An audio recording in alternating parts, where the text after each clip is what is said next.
Ito po yung DTF machine po namin dito sa Tuigaraw na nagamit ng 7 araw na may total meters na 68. Ito ang printer head. Ito naman yung cupping. Head clean.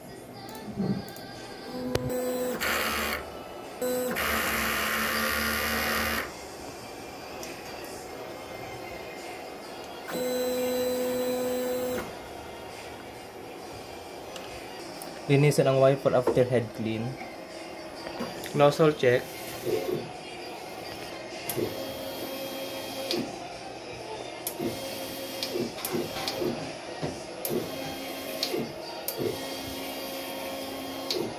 Ito naman yung ink tank area. Ang system level is tama lang.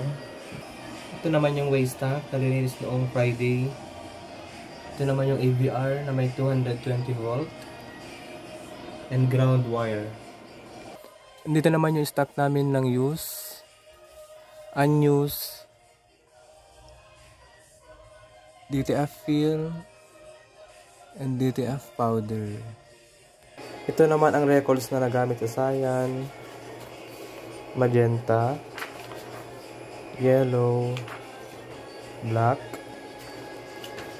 DTF powder, and white.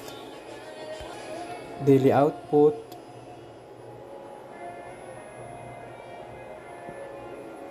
and daily checklist.